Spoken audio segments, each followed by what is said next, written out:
नमस्कार. आकाशवाणी पणजी केंद्राच्या प्रादेशीक खबरां विभागावरवीं सुवर्णा खेडेकार तुमकां राष्ट्रीय खबरो दिता.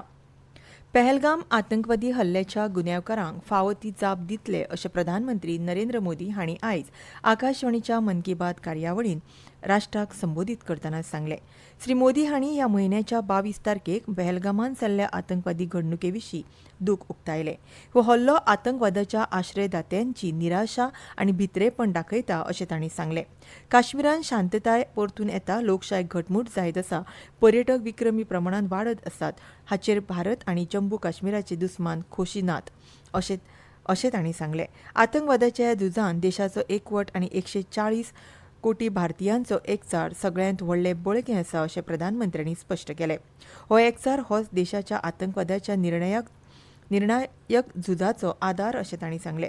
ह्या आव्हानांक तोंड दिवपाचो संकल्प घटमूट करपाची गरज आसा अशें तांणी मुखार सांगलें. 2 दीस आदीं निधन जाल्ल्या डॉ.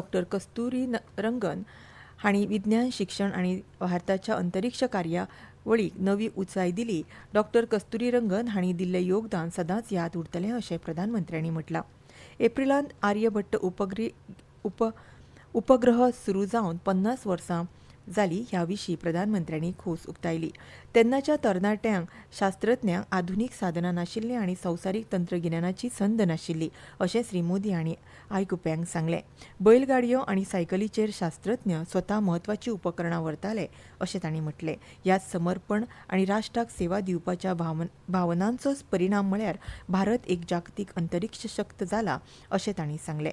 भारतान एकाच वेळार 104 उपगिरे प्रक्षेपण करून विक्रम तयार केला हाचो अभिमान प्रधानमंत्र्यांनी उक्तायलो. चंद्राच्या दक्षिण ध्रुवाचेर पावपी भारत पयलो देश जाला अशें श्री मोदी हांणी नमूद केलें. आयज भारत पुराय संवसारांतल्या सगळ्यांत चड खर्चीक पूण यशस्वी अंतरीक्ष कार्यावळींत फुडाकार घेता. संवसारांतले जायते देश आपल्या उपगिरे आनी अंतरीक्ष मिशना खातीर इस्रोचो आदार घेतात अशें प्रधानमंत्र्यांनी मुखार म्हटलें.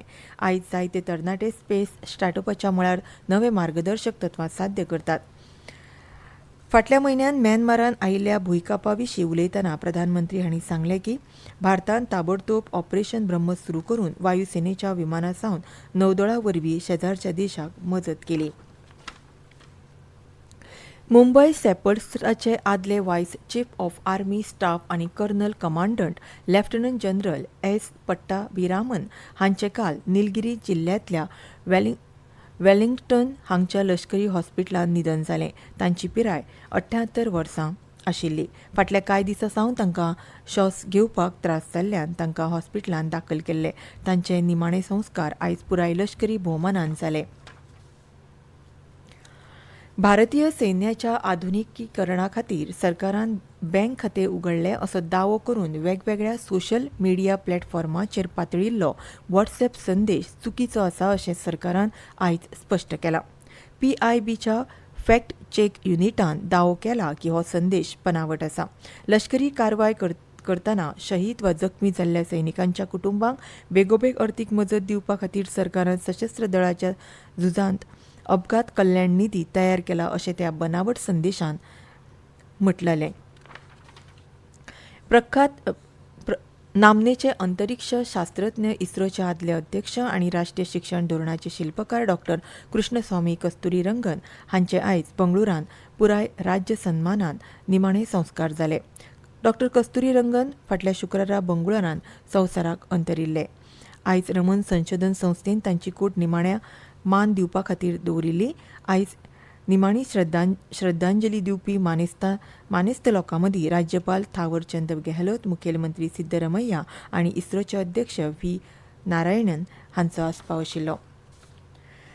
बिहारांत बौद्ध भिक्षुकी, बदुमनी, चित्रकला आनी गायन बाऊल एसेंबल सादरीकरणाच्या वेगवेगळ्या वर्गांत 2 गिनीज वर्ल्ड रेकॉर्ड मेळ्ळे. गिनीज वर्ल्ड रेकॉर्डाच्या अधिकाऱ्यांनी आयज पाटलीपुत्र खेळा संकुलांत पाटणांत मुखेलमंत्री नितीश कुमार हांचे कडेन तांची प्रमाणपत्रां दिलीं. IPL क्रिकेट सर्तीन आयज दिल्ली कॅपिटल्स आनी रॉयल चॅलेंजर्स बंगळूर हांचे मदीं दिल्लीच्या अरुण जेटली स्टेडियमाचेर खेळ जातलो. आयज सांजे वेळा 7:30 वरांचेर मॅच सुरू जातली. 8 खेळांतल्यान 12 गूण मेळोवन दिल्ली कॅपिटल्स दुसरे सुवातेर आसा आनी रॉयल चॅलेंजर्स बंगळूर 9 खेळांतल्यान 12 गूण मेळोवन तिसरे सुवातेर आसा. आनी इतल्यान ह्यो राष्ट्रीय खबरो सोंपल्यो. आमचें फुडलें खबरापत्र तुमकां फाल्यां सकाळीं 8:40 आयकुपाक मेळटलें.